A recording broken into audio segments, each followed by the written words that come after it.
Kenny, do you feel like you stole one tonight with the final few plays of the second half? That's an understatement.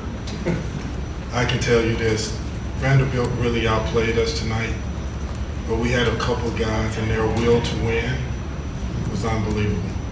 Shea Alexander, what he did down the stretch of that game, for a freshman in college to walk in these doors and on the biggest stage in college basketball and play against every night teams that are geared to beating you and that's living their whole basketball career to beat the Kentuckys in the SEC.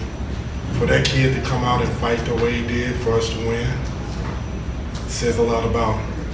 There was adversity throughout the game for him, kept fighting. Same with Kevin. The way Kevin finished this game, opposed to the way he started it, big for him. Because there was pressure on him. As an example, a kid comes off a game where he has 34 points. He's second guessing. Am I expected to do this every night? Well, as you see, the answer is yes. And sometimes it doesn't go that way. Brian? Coach, you guys are down 14 and immediately you go on the attack. And also with Shea attacking, are you surprised that no one hardly can stop him once he gets going for the basket? All year he's been really good at getting in the lane. We chart lane touches. In every game, he is our #1 guy that touches the lane. He's a really good player. He's hungry. He's a high character kid that comes to work every day and smiles. And I mean, that's an example of why you come to this school and develop and learn and to be the best. Kyle? Kenny, how significant to you is it that Quade Green, a guy who lost his starting job to Shea, for one reason or another, and Shea has taken so much shine, and tonight was having so much shine, is the guy who then makes the winning play and gets to be at the bottom of that dog pile? I don't know exactly how many seconds was on that clock when he got the layup, but how about his poise? There's a lot of other things that he could have done, and he had the poise to drive that ball to the basket and roll the ball over somebody's head and lay it in the basket. I mean, that shows his maturity as a player and made a big play in a tough situation. Larry? Kenny, could you talk about up until 30 minutes or so, what was kind of wrong with your team? I mean, it seemed to lack energy, focus, execution. I don't know, you tell me. We're trying to teach young kids toughness, mental toughness, physical toughness, toughness through adversity, to play the game with a fire, with a desire and a will to win, a will to dominate your position, a will to play together and no matter what the other team does, no matter what calls go against you, you fight to get that win. That's what we're teaching. At times, it's hard because you're dealing with young kids' emotions. On the floor, you can see it.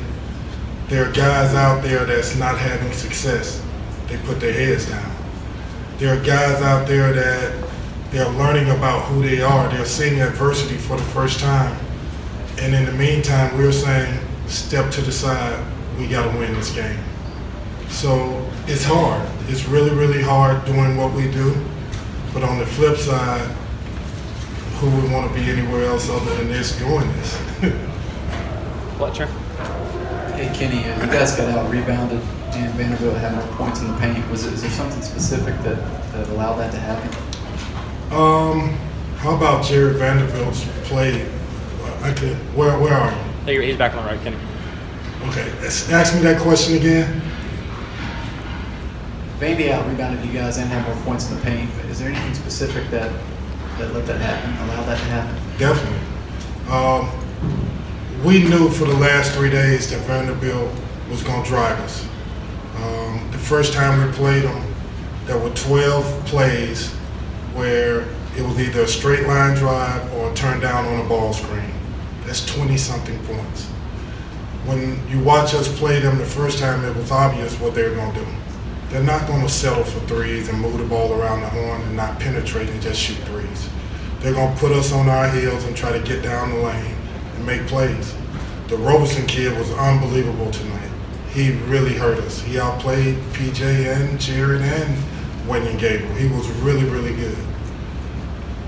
But in the end, we kept fighting. I mean, my hat goes out to them because they played so hard. And you could say they deserve to win, but welcome to Kentucky. Larry on the left. Kenny LaChance and Roberson both had 4 fouls for an awful lot of the second half. Were you trying to go with them and get a 5th foul on them, or not? We were trying to get in the lane.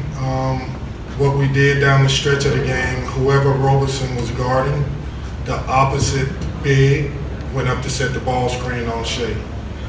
So we didn't want him because he could switch and guard a smaller guard. He can guard a Shea Alexander on a switch.